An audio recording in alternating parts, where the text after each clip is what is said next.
Thursday, July 24th, 2014. A day the Osita family will live to remember. The oldest son, Emmanuel Osita, boarded an Air Algeria flight AH5017 from Burkina Faso to Algeria. Emmanuel Osita, a professional football player, was on his way to Dubai to sign a contract with a football club in the country. Before he boarded the plane, he made a telephone call to his father. He entered the plane by 10:30 p.m. Nigerian time, but in Burkina Faso it's 10 o'clock.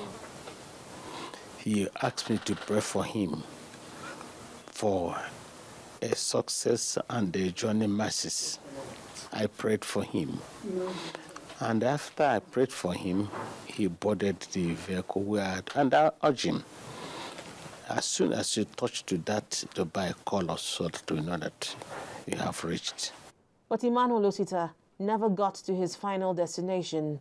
The Air Algeria flight AH5017 he boarded crashed in Mali en route to Algeria. He was the only Nigerian on board the aircraft. President of the club where he played in Burkina Faso called me that the plane Osita Emmanuel entered, they declared missing. From that moment, we know that Osita Emmanuel, my son, is dead. Mrs. Osita has not come to grips with the death of her eldest child. The role this boy has been playing in this family, I can never testify all. This is the boy that loves his sisters and brother. Emmanuel doesn't call me my name. If he come, everywhere will change. For the siblings of the late Emmanuel Osita, this is a nightmare which they haven't woken up from. Emma is everything in this house. In fact, we call him our father.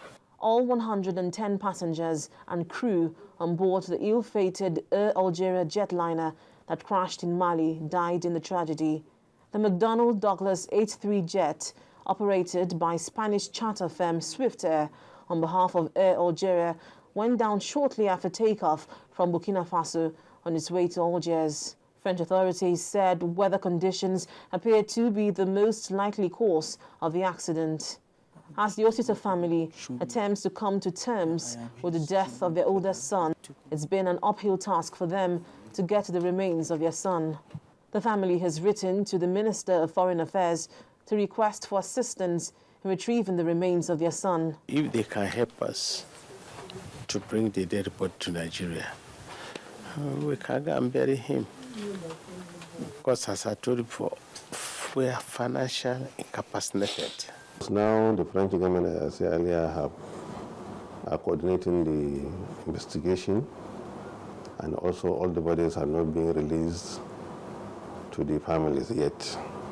So with this, we'll talk to the parent and find out their plan. Then where government will assist, we'll do so. While the family waits for help from the Nigerian government in getting the remains of their son, Emmanuel Osita, the greater burden they face is coming to terms with the loss of the major breadwinner of the family. Linda Akibe, Channels Television News.